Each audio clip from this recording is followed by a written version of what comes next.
ఉన్న ఇంటి మీద బోళ్ళు అప్పు తెచ్చుకున్నారు. నోరెత్తడితే మీద పడి తంతాడని భయం. ఊరందరికీ న్యాయం చెప్పేవాడు మాకు అన్యాయం చేస్తే మేము ఎవరితో చెప్పుకోవాలి? నెల రోజుల్లో బాకీ తీర్చారా? తీర్చినట్టు. లేకపోతే పేకాట చెట్టు కింద పంచాయతీ పెట్టి మీ పరువు తీయాల్సి వస్తుంది.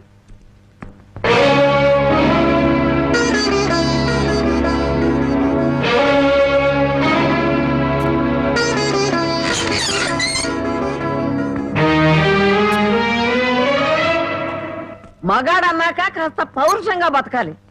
సోమరిపోతు కన్నా నోరు లేని దున్నపోతులేనయ్యు. అవి మేత మేస్తాయి, కష్టపడి పని కూడా చేస్తాయి. ఎవరిని బామ్మ అంత ఎమోషనల్ గా తిడుతున్నావు? జానకి గొడ్డు ఇంటికి వచ్చే ఏళైంది, కుడితి కలిపి పెట్టు. తులసి, నువ్వేంటమ్మా ఒక్కతనం ఎలా కూర్చున్నావు?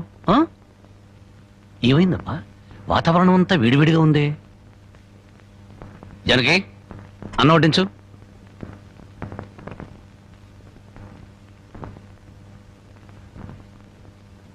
జానకి, నువ్వు అన్నం తిన్నావా? నిన్నే అడిగేది. అన్నం తిన్నావా? ఆకలి చచ్చిపోయింది. అన్నం తినాలన్న కోరిక లేదు, బతకాలన్న ఆశ లేదు. జానకి, ఎందుకురా ఆశ్చర్యం? నిన్ను కట్టుకున్న నేరానికి బ్రతుకుల విషాన్ని కొంచెం కొంచెం మింగటం ఇప్పుడిప్పుడే అలవాటు చేసుకుంటుంది. అమ్మా, నేనేం చేశాను? నా మీద అందరూ కత్తి కట్టారు. ఇంకేం చెయ్యాలరా? ముష్టి పేకాట కోసం ఈ ఇంటి మీద తీర్చలేనంత అప్పు చేసావు. ఇంట్లో వస్తువులన్నీ అమ్మేశావు. ఇక ఈ ఇల్లు కూడా అమ్మేస్తే అందరం కలిసి ఏ చెట్టు కింద పడి ఉందో. చూడండి, భర్త రోగిష్టి వాడైతే భార్య మందులిచ్చి బాగు చేసుకుంటుంది. కళ్ళు లేని వాడైతే కంటికి పాపలా చూసుకుంటుంది. కాళ్ళు లేని అవిటి వాడైతే చెయ్యొచ్చి ముందుకు నడిపిస్తుంది. కానీ భర్త జూదగాడు సోమరిపోతూ అయితే ఎలా మార్చుకుంటుంది? కాపురాన్ని ఎలా నిలబెట్టుకుంటుంది? నన్ను క్షమించు జానకి, ఇక మీద పేకాడు జోలికి వెళ్ళాం. ఈ మాట నువ్వు ఎన్నిసార్లు చెప్పావు, మేము ఎన్నిసార్లు విన్నాం. లేదు బామ్మ, దేవుడి మీద ప్రమాణం చేసి చెప్తున్నాను, ఈ జన్మలో మళ్ళీ పేకాడను. నోరు లేని దేవుడి మీద కాదురా, నిన్ను ప్రాణానికి ప్రాణంగా ప్రేమించే నీ పెళ్ళాం మీద ప్రమాణం చెయ్యి. నా పెళ్ళాం మీద? ఏ మాట తప్పితే నేను చచ్చిపోతానన్నా? అలాగే జానకి, నీ మీద ప్రమాణం చేసి చెప్తున్నాను, ఇక పేగ ముక్కలు తాకను నీ మీదొట్టు.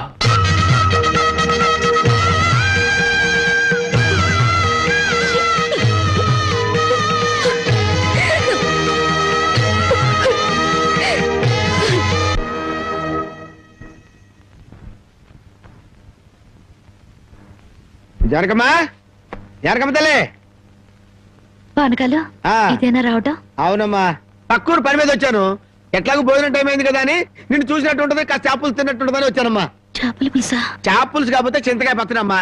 నీ చేతితో ఏది చేసినా బ్రహ్మాండంగా ఉంటది. అది కాదు, నువ్వు కూర్చోమ్మా. నాకేం కొత్త ఏంటి, వెళ్ళి చూసుకుంటాను కదా.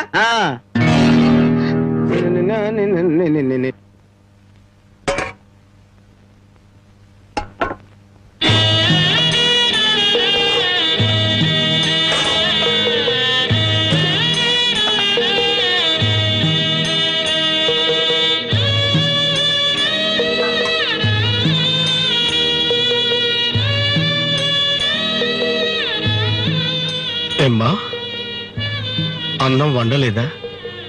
వండటానికి ఏమీ లేదా?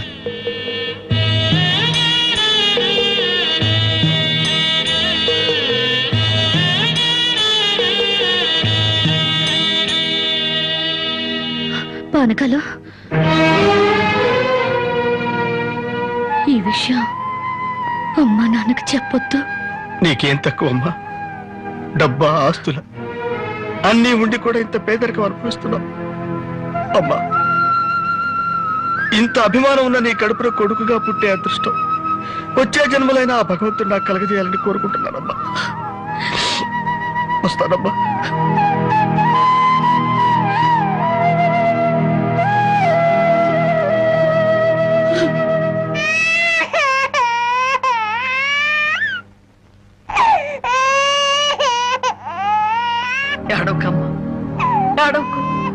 మా అమ్మవు కదా, పక్కింట్లో పాలు అడుగుతావన్నా పరువు పోతే ఎన్నిసార్లు అని అడుగుతావు? ఊరుకమ్మా, ఊరుకో.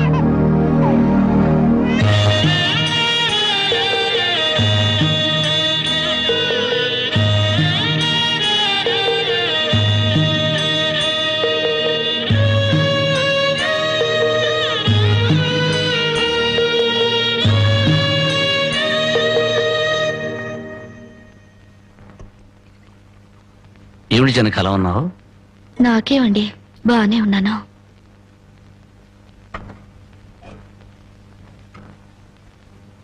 జనకి చేతికి ఏమైంది? అబ్బే, ఏం లేదు, ఏదో గీసుకుంది. ఎందుకమ్మా అబద్ధం చెప్తావు? నిజం చెప్పు. నిజమా? అవునరా, నాకు కూడా తెలియకుండా రక్తం అమ్మి డబ్బు తెచ్చింది.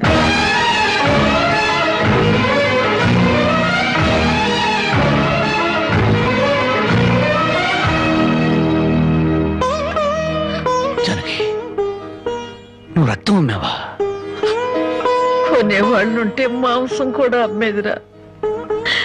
ఇల్లు కడవటానికి, పొయ్యి వెలగటానికి దానికి ఇంతకన్నా మార్గమేముంది? నీకు సంపాదనే ఉంది. ఇదంతా కర్మరా, కర్మ.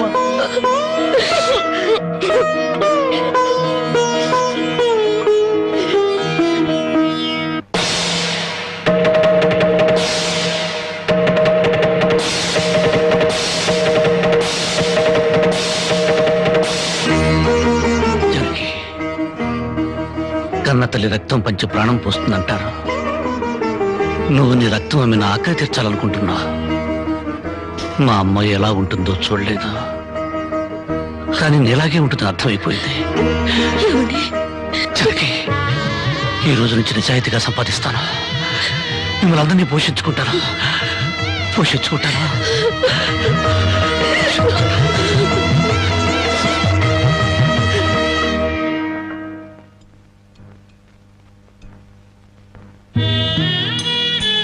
భోంచేస్తున్నారండి అయ్యా, బాగా చేయండి. అమ్మా, అయ్యగారికి పౌరుషం పెరగటానికి 4 పచ్చిమిరపకాయలు కూడా వేసి పెట్టండి అమ్మా. పరకాలు నీకన్నా పిచ్చి పట్టిందా? అవునయ్య గారు, జానకమ్మ బతుకు చూసొచ్చాక నాకు నిజంగానే పిచ్చి పట్టింది. మహాలక్ష్మి లాంటి ఆ తల్లి పాత చీరలు కట్టుకుని కళ్ళలో ఆకలిని, కడుపులో బాధల్ని దాచుకుంటూ ఎలా బతుకుతుందో ఒకసారి చూసి రండి అయ్యా. దాని కర్మ చేసుకున్నానికి అనిపిస్తోంది. బాగా చెప్పారు అయ్య గారు. దూడం తాగితే గేదెలకు కూడా కోపం వచ్చి కొమ్ములతో కుమ్ముతాయి. మనం మనుషులం కదా, వాటి పౌరుషాలు మనకెందుకులేండి. ఎందుకు అని ఊరుకుంటుంటే రెచ్చిపోయి మాట్లాడుతున్నావు. నిలువురా నరికేస్తాను. నరికేయండి అయ్యా, నరికేయండి. జానకమ్మ లాంటి చల్లని తల్లి పడే కష్టాలు చూశాక నాకు బతకాలం లేదండి అయ్యా. నరికేయండి, నరికేయండి అయ్యా, నరికేయండి. నరికేస్తారంట, నరికేయండి అయ్యా, నరికేయండి. ఏమండి, అది ఆకలితో చచ్చిపోతే మనసు ఎక్కుతో చావాలండి.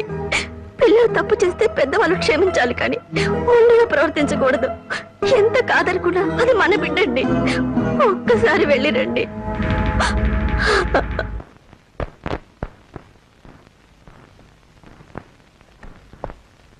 అమ్మా, ఇది ఇక్కడ తగ్గే జబ్బు కాదు. త్వరగా పట్నం తీసుకెళ్లి చూపించండి. అప్పటి వరకు ఈ మందులు వాడండి.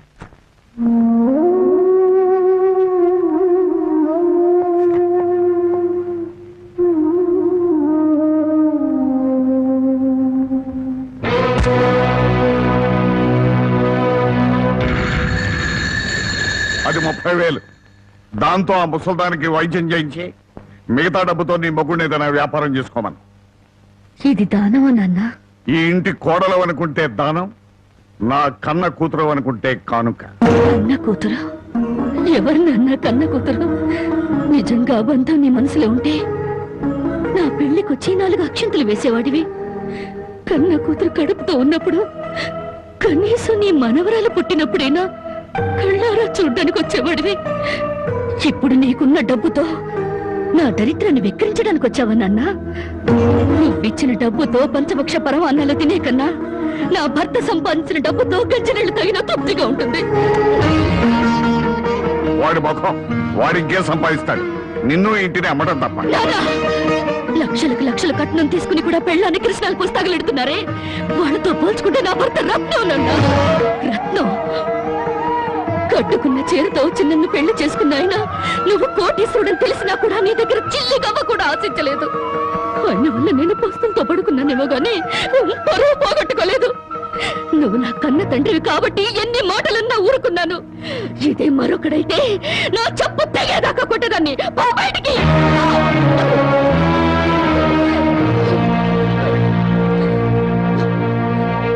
సింహంలో బ్రతుకు నువ్వు ఉద్యోగంలో చేరి గాడి చాకరీ చేస్తావా? అవును సార్, మా ఇల్లు గడవడమే చాలా కష్టంగా ఉంది. దయచేసి నాకు ఏదైనా పని ఇప్పించండి సార్. వద్దులే బాబు, నిన్న నా దగ్గర ఉద్యోగంలో పెట్టుకుంటే నా ఫ్యాక్టరీ నీ ప్యాకాట్ క్లబ్ గా చేస్తావు. నమస్కారం బాబు. ఏంటే ఇంట్లో గడవడం చాలా కష్టంగా ఉంది, ఏదైనా పని ఇప్పిస్తే చేసుకుంటాను సార్. చేసుకున్న పెళ్ళాన్ని చూసి మురిసిపోవడానికి ప్యాకాడడానికి నీకు టైం సరిపడలేదు. నువ్వేం పని చేస్తావా? వెళ్ళా కానీ రా. నీ జీవితంలో నువ్వు ఏం పని చేసావో నీకు పని ఏమంటావు? మీరు ఏ పని ఇచ్చినా చేస్తాను సార్. చూడు బాబు, పని చేయటం అంటే ప్యాకాటం కాదు. అవన్నీ నీకు పడవగాని వెళ్ళు వెళ్ళు.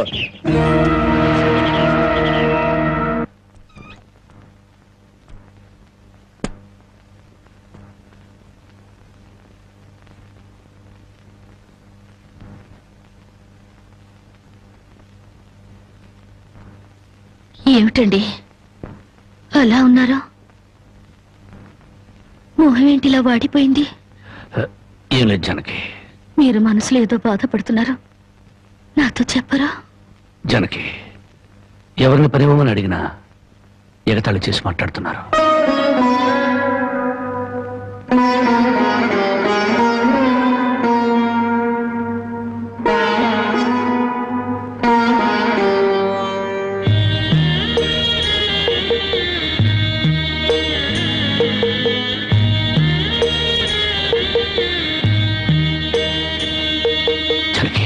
రాజా అలా తలెత్తుకుని తిరిగిన నా భర్త ఎవరి దగ్గర చేతులు కట్టుకుని నిలబడకూడదు.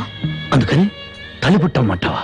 అవునండి, మీరు వ్యాపారం చేస్తూ దర్జాగా మా నాన్న ఎదుట, ఊళ్ళో వాళ్ళెదుట తలెత్తుకు తిరగాలి. అందుకే మంగళసూత్రం మంగళప్రదంగా మనకు సహాయపడాలి.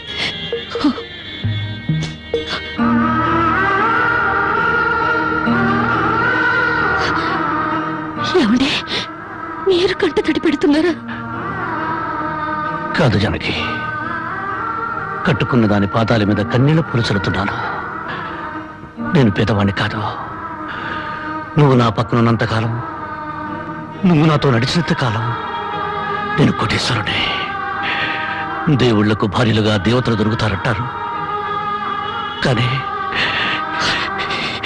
ఈ మనిషికి భార్యగా దేవత దొరికింది. అంత మాట అనకండి, వెళ్ళిరండి. వచ్చేటప్పుడు పాపకు పాల డబ్బా, బామ్మకి మందులు తీసుకురండి.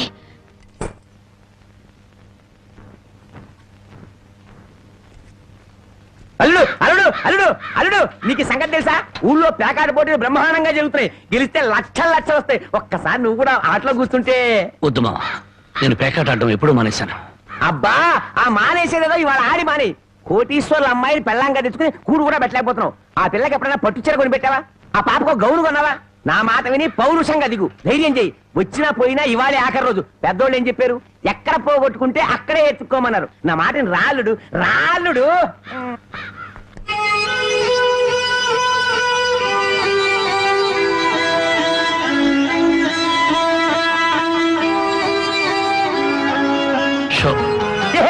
నేను చెప్పలేదు రాళ్ళుడు, ఇవాళ గెలుపు నీదే.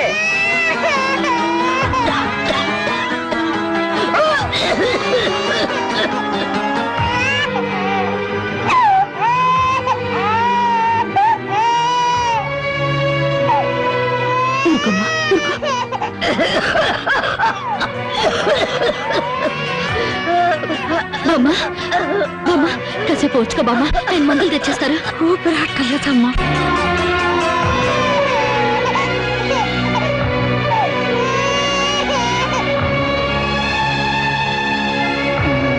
Show show show show.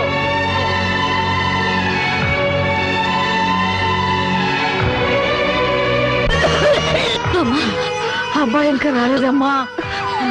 వచ్చేస్తారు బామ్మ, పాపం బజార్లో ఏదో పనుండి ఆగిపోయి ఉంటారు. Show show show show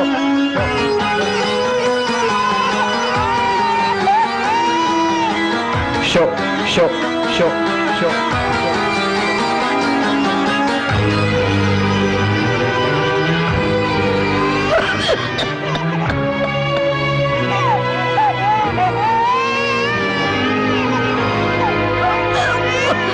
Ramayya Ramayya, ఆయన పొద్దుననగా బయటకు వెళ్ళారు. నీకు ఎక్కడైనా కనిపించారా? అన్నవరాన్ని సత్యనారాయణ స్వామి వదులుతాడు గాని మీ ఆయన ప్యాకెట్ చెట్టును వదులుతాడమ్మా.